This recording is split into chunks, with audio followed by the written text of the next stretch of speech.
Le combat politique de Mario Draghi salué par une ovation.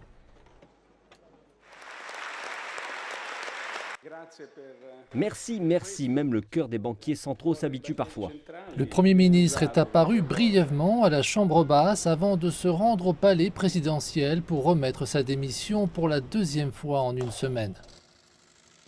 Le président de la République, Sergio Mattarella, a reçu ce matin le Premier ministre Mario Draghi qui, après avoir rendu compte du vote d'hier au Sénat, a réitéré sa démission. Cette fois, Sergio Mattarella l'a accepté. Cet épisode survient après une journée de débat politique au Sénat au cours de laquelle le Premier ministre a appelé à l'unité. Et comme celui qui nous a permis jusqu'à présent d'améliorer le pays. Les partis et vous, les parlementaires, êtes-vous prêts à former à nouveau ce pacte ? La crise est née la semaine dernière lorsque le mouvement 5 étoiles a refusé de soutenir le programme d'aide du gouvernement aux entreprises et aux ménages.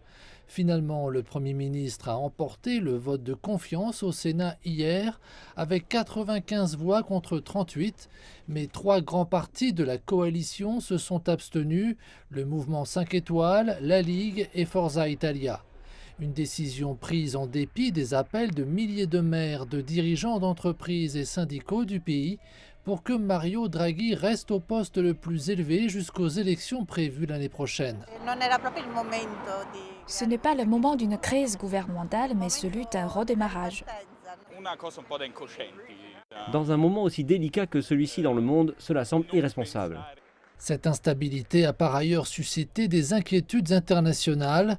En effet, depuis son arrivée au pouvoir en février dernier, l'ex-chef de la Banque centrale européenne est une figure stabilisatrice en Italie et dans toute l'Europe. Les réformes qu'il a mises en œuvre et qui sont essentielles pour recevoir les fonds de relance du bloc européen pourraient désormais être menacées. Quant au calendrier des élections anticipées, il jette le doute sur le budget de cet automne.